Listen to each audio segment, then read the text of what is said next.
عامر خان سے میری ملاقات ہوئی، میں نے اس کو کوئی دین کی بات نہیں کی، صرف محبت تھی. اب تک اس کے میسج آتے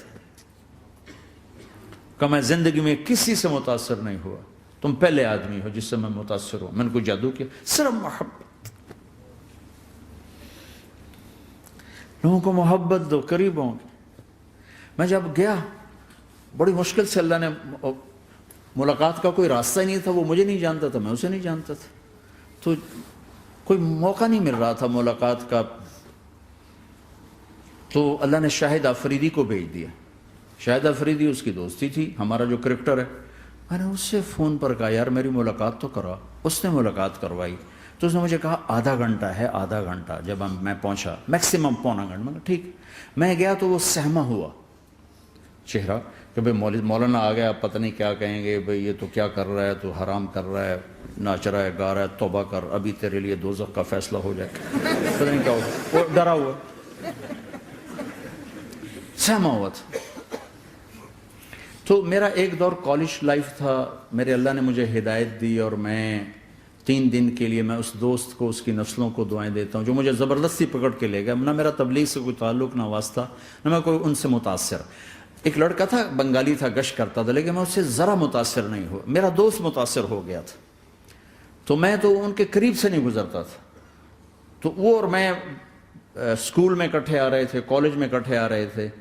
تو وہ متاثر ہوا، وہ 3 دن کے لیے جا رہا تھا، تو مجھے بتائے بغیر میرا ہاتھ پکڑ کے لے گیا. مجھے کام ہے، چلو میرے ساتھ. اور میں اس کو انکار نہیں کر سکتا تھا، یہ میرا اس کا تعلق تھا. اب بھی اسی طرح بھائیوں جیسا تعلق. میں اس کا احسان ماں، مجھے زبردستی لے گیا. ہمارے پنجابی کی مثال ہے، کبے نو لت لگی وہ سیدھا ہو گیا. وہ جو ہوتا ہے ہنچ بیک ہوتا ہے نا، اس کو کسی نے لات ماری تو وہ سیدھا ہو گیا. مہربانی بھائی تیری لات سے میں سیدھا ہو گیا. تو مجھے تو وہ کبے والی لت پہ گئی. تو اللہ نے مجھے اس طرف لگا دیا. اور جب میری کالج لائف، میں نے کالج کا بہترین سنگر تھا، اسکول کا بہترین. یہ جنید جمشید کیا ہے جو اس زمانے میں یہ سارا کو اٹھایا میں نے سارا کیا ہے. تو اب وہ بیچارہ ایسے بیٹھا ہوا. تو میں نے اس سے بیٹھتے ہی فلموں کی باتیں شروع کر دی. اور تھوڑی دیر بعد کہ میں نے محسوس کیا کہ فرام 60 to 72 جو فلم انڈسٹری کو جتنا میں جانتا تھا اتنا وہ نہیں جانتا تھا. تو اس کے اوپر میرے علم کا روپ پڑ گیا. اس کی لائن کا علم تھا نا. تو حیران پریشان، یہ واز تو ہو نہیں رہا. تو کبھی دلیپ کمار کی باتیں شروع ہو گئیں، کبھی راج کپور کی شروع ہو گئیں، اور کبھی محبوب صاحب شروع ہو گئے، کبھی مدن موہن شروع ہو گئے. وہ آدھا گھنٹہ تو یوں ہی گزر گیا. تو آدھے گھنٹے کے بعد میں نے کہا جی ہمارا تو ٹائم اوور کا نہیں، اٹھیں چلے ادھر چل کے بیٹھتے. وہ کھانے کی ٹیبل پر تھے تو ہم وہاں جا کے بیٹھ گئے. پھر وہیں باتیں شروع ہو گئیں. جب اس کا سارا خوف دور ہو گیا اور ریلیکس ہو گیا، اس میں پونے گھنٹے سے 50 منٹ گزر گئے تھے. تو پھر میں نے کہا عامر بھائی آپ حج پہ آئے ہیں، اگر آپ اجازت دیں تو آپ کو اپنے نبی کا حج سنو. کہنے لگے ہاں جی ضرور سنائی. پھر میں 1.25 گھنٹہ بولتا رہا اور وہ ایسے کر کے یہاں سے وہ یوں نہیں ہوا. 1.25 گھنٹہ ایسے بیٹھ کے یوں سنتا، ہلا نہیں اپنی جگہ سے. لوگ محبت کے بھوکے ہیں، تم فتوے دینا شروع کر دیتے. 2 گھنٹے کی ملاقات کے بعد جب ہم نکلے تو نیچے تک چھوڑنے آیا عامر خان. حج کے بعد میں نے کہا ایک ملاقات اور ہو جائے گا، ضرور ہوگی. پھر اس کا میسج آیا کہ میں مدینے چلا گیا ہوں، معذرت چاہتا ہوں. میں نے کہا میں مدینے آ جاؤں گا. میں مدینے پہلے ہو آیا تھا حج سے پہلے. تو اس نے کہا کہ آپ 14 تاریخ کو آ جائیں، 4 سے 6 کا ٹائم میں نے آپ کے لیے رکھا ہے. تو میں جنید اور ایک اور ساتھی ہم دوبارہ وہاں چلے گئے. 4 بجے 4:15 ہم اس کے ساتھ ہماری شوٹنگ شروع ہوئی. 4:15 سے 10:15 تک 6 گھنٹے مسلسل. اور اس کے ماتھے پہ ذرا نشان نہیں آیا کہ میں بور ہو رہا ہوں. اور اس کے بعد ہم اٹھے، اس کا جی نہیں چاہ رہا تھا کہ ہم اٹھ کے چلے جائیں. محبت. پھر ایک امتحان پڑ گیا. میں اجتماع میں تھا رائمنڈ کے پچھلے سال. اس کا میسج آ گیا میری فلم تلاش آ رہی، اس کی کامیابی کی دعا کرو. اے چنگی بڑی.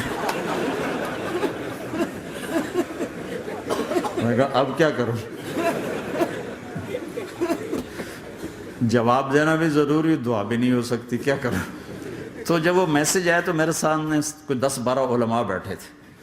میں نے کہا بھائی یہ میسج ہے، اس کا جواب دو. کہا جی یہ ہمارا فیلڈ نہیں تمہارا ہے، تو ہی جواب دے. میں سارا دن سوچتا رہا، مجھے کوئی جواب سمجھ میں نہیں آیا کہ جان بھی بچ جائے، جواب بھی چلا جائے. پھر اگلا دن بھی گزر گیا، مجھے کچھ سمجھ میں نہیں آیا. میں عصر کا وضو کر رہا تھا، ایک دم اللہ نے ایک مضمون دل میں ڈالا. تو میں نے فوراً بیٹھ کے اس کو میسج کیا کہ عامر بھائی، جو کریٹو ہوتا ہے نا ذہن، یہ اللہ کسی کسی کو دیتا ہے. تخلیقی ذہن یہ اللہ تعالیٰ کسی کسی کو دیتا ہے، ہر ایک کو نہیں دیتا. اور یہ اللہ کی بہت بڑی عطا ہوتی ہے. اور میں نے تمہارے ساتھ جو وقت گزارا اس میں نے دیکھا کہ اللہ نے تمہیں تخلیقی ذہن دیا ہے، تم کریٹر ہو. اور جو لوگ اس ٹائپ کے ہوتے ہیں وہ کامیابی ناکامی کی پرواہ نہیں کرتے، وہ اپنے کام سے کام رکھتے ہیں. آپ کا بھائی تو فوراً اس کا میسج آیا، آپ ٹھیک کہہ رہے ہیں، آپ ٹھیک کہہ رہے ہیں. بات ہو گئی. پھر میں تھا ہانگ کانگ، میں نے وہاں سے اس کو میسج کیا. دیکھو کسی مصروف آدمی کو براہ راست فون نہ کیا کرو، میسج کیا کرو کہ میں آپ کو فون کر سکتا ہوں، چونکہ میں اس کا بہت ستایا ہوا، بہت ستایا. تو میں نے اسے میسج کیا کہ میں طارق جمیل ہانگ کانگ میں آپ کو فون کر سکتا ہوں، میں آپ کو فون کر سکتا ہوں. میں ہمیشہ اسے، اب بھی میرا فون پہ رابطہ ہے، میں پہلے اسے میسج دیتا ہوں میں آپ کو فون کر سکتا ہوں. اگر اس کا جواب نہ ہے پھر میں نہیں کرتا ہوں. کبھی وہ خود کر لیتا ہے، کبھی وہ میسج دے دیتا ہے کال کر لیں. تو تھوڑی دیر بعد اس کا فون آ گیا، کیونکہ میں اس وقت دلی میں ہوں، کانفرنس میں تھا. تو میں نے آپ کا میسج دیکھا تھا، میں اٹھ کے باہر آ گیا ہوں، ابھی آپ سے بات کر کے پھر میں جاؤں گا. تو اسے باتیں کرتے کرتے کہنے لگا آپ کی دعا سے میری فلم کامیاب ہو گئی. میں کہا یا اللہ میں کوئی نہیں کی تھی تینوں.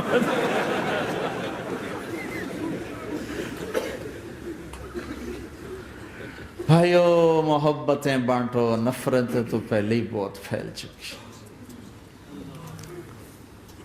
نشہ پلا کے گرانا تو سب کو آتا ہے، مزہ تو تب ہے کہ گرتے کو تھام لے ساتھ.